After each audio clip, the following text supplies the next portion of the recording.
السلام علیکم defence viewers, welcome to Atla defence. Friends, آج ہم یہاں پر ڈسکس کریں گے ترکش ایرو اسپیس انڈسٹریز کی طرف سے ڈیولپ کیے جانے والے انکا 3 اسٹیلتھی ڈرونز کے بارے میں۔ فرینڈز، ویڈیو سٹارٹ کرنے سے پہلے آپ کو بتاتے چلیں کہ ترکش ایرو اسپیس انڈسٹریز کی طرف سے اب تک جتنے بھی انکا سیریز کے ڈرونز بنائے گئے ہیں، یہ انکا 3 ڈرونز ان میں سے سب سے زیادہ ایڈوانس اور ترکش ایرو اسپیس انڈسٹریز کا فلیگ شپ ویریئنٹ ہے۔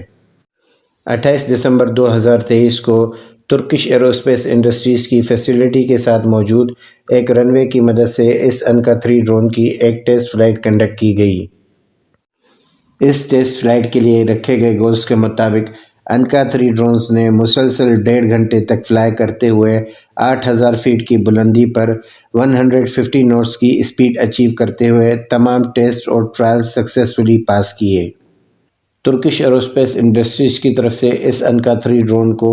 ترکش ایئر فورس کی فیوچر ریکوائرمنٹس اور ان کی انوینٹری میں موجود تمام فائٹر جیٹس کی ایڈیشنل ایریل سپورٹ اور as a flying wingman کے طور پر as a unmanned combat aerial vehicle کے طور پر ڈیولپ کیا گیا ہے۔ اور پہلی بار ترکش ایرو اسپیس انڈسٹریز کی طرف سے اس انکا 3 ڈرون کو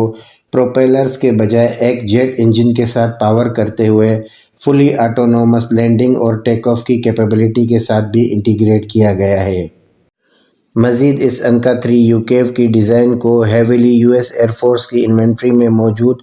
B-2 اسپرٹ جیسے بومبر کی ڈیزائن سے انفلوئنس ہو کے اسٹیلتھی رکھنے کے لیے ڈیزائن کیا گیا ہے۔ اس پروون اسٹیلتھی ڈیزائن کی مدد سے نہ صرف ان یوکیوز کے راڈار کراس سیکشن کو کم رکھا گیا ہے، بلکہ ایڈیشنل اسٹیلتھی فیچرز کے لیے ان یوکیوز پر ایک راڈار ایبزاربنگ مٹیریل کے پینٹ کے ساتھ بھی پینٹ کیا گیا ہے۔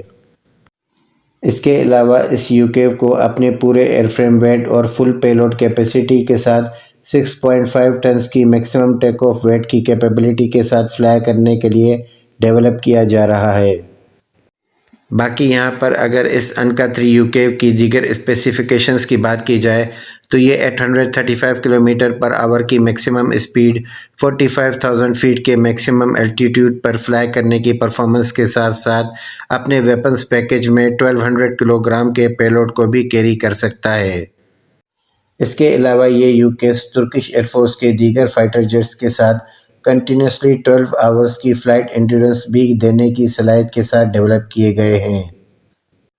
اس کے علاوہ اس یوکیو کی دیگر خصوصیات میں یہ انکا 3 یوکیو ہر اقسام کے ورائٹی آف ویپنز پیکیج کے ساتھ بھی انٹیگریٹ کیے جا سکتے ہیں۔ اور اس کے علاوہ ان انکا 3 یوکیوز پر ترکی کے لوکلی مینوفیکچرڈ ایئر لانچڈ سوم جیسے کروز میزائلز کے ساتھ دیگر ڈیولپ کیے گئے کروز میزائلز اور ایریل تھریٹس کو نیوٹرلائز کرنے کے لیے ترکی کے ڈیولپ کیے گئے short to medium range air to air missiles کے ساتھ ساتھ گراؤنڈ تھریٹس کو نیوٹرلائز کرنے کے لیے لیزر ڈیزگنیٹر بومبز کو بھی انٹیگریٹ کیا جا سکتا ہے۔ باقی یہاں پر ترکش ایرو اسپیس انڈسٹریز کی طرف سے ایڈیشنل ریکوائرمنٹس کے مطابق ان یوکیوز کی ونگز پر آؤٹر پائلونز پر بھی ویپنز کو لوڈ کیا جا سکتا ہے۔ کیونکہ فرینڈز، ہمارے خیال سے اگر ان یوکیوز کے آؤٹر پائلونز پر ویپنز کو لوڈ کیا جاتا ہے تو ان کی سب سے بڑی طاقت جو اسٹیلتھ ہے وہ کمپرومائز ہو سکتی ہے۔ اور ہمارے خیال سے بھی Turkish air force aerial warfare میں جس اسٹیلتھی فیچر کے لیے ان کو پروکیور کر رہی ہے، ان کے آؤٹر پائلونز پر ویپنز کو انٹیگریٹ کرتے ہوئے اس اسٹیلتھی آپشن کو کبھی بھی کمپرومائز نہیں کرے گی۔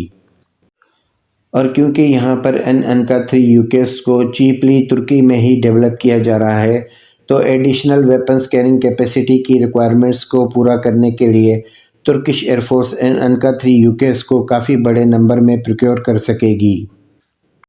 تو فرینڈز، اب بات کر لیتے ہیں کہ پاکستان ایئر فورس کی فیوچر کی ریکوائرمنٹس میں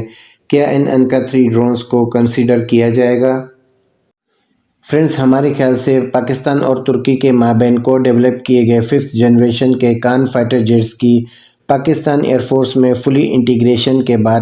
پاکستان ایئر فورس کی طرف سے ان کان فائٹر جیٹس کے لیے as a loyal wingman drone کے لیے ان انکا 3 یوکیوز کو پروکیور کیا جا سکتا ہے۔ اگر پاکستان ایئر فورس کی طرف سے کان فائٹر جیٹس کے ساتھ ان یوکیوز کو انٹیگریٹ کیا جاتا ہے تو یقینی طور پر 2005 کے بعد انڈین ایئر فورس سے جو کھویا ہوا ایریل ایڈوانٹیج ہے وہ کولیٹیو پاور پاکستان ایئر فورس کو دوبارہ حاصل ہو سکتا ہے۔ تو فرینڈز آج کی ویڈیو کو یہیں پر اینڈ کریں گے۔ امید کرتے ہیں آپ کی نالج میں اضافہ ہوا ہوگا۔ سائننگ آف آؤٹلا ڈیفینس، اپنی دعاؤں میں یاد رکھیے گا۔ اللہ حافظ۔